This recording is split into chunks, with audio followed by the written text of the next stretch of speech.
আসসালামু আলাইকুম ভিউয়ার্স। আমার পিছনে যে দেখতে পাচ্ছেন এটা হচ্ছে বিশাল একটা ধান ক্ষেত এবং আমরা যা গ্রাম্য ভাষায় বলি বিল, আমাদের পাশের এলাকার বিল। এখানে আহ, অনেক অনেক ধানের জমি এবং এখানে পুকুরও চাষ করা হয় পাশাপাশি।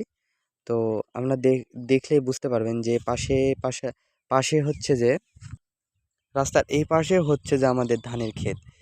এই জায়গাটা অনেক সুন্দর। যারা আমাদের পাশে মানে এই জায়গায় বেড়াতে এসেছেন এবং আমার পাশের এলাকা, আমরা প্রায় সময় এখানে আসি এবং বিকেলবেলার এই আবহাওয়াটা খুবই সুন্দর, ন্যাচারাল বাতাস এবং মানুষজন এখানে ঘুরতে আসে। এই রাস্তাটা আমাদের নিজ এলাকায় যে রামনগরের যে বিল বলা হয়, এই বিলের মধ্যে রাস্তা, দুই পাশে ধানের ক্ষেত এবং এখানে আপনার হেবি সুন্দর একটা আবহাওয়া বিকেলবেলা হয়। তো আপনারা অবশ্যই এখানে আসবেন। আর এখানে আসলে খুব ঠান্ডা হাওয়া বাতাস এবং প্রকৃতির মাঝে হারিয়ে যাবেন, নীল আকাশ। ধন্যবাদ।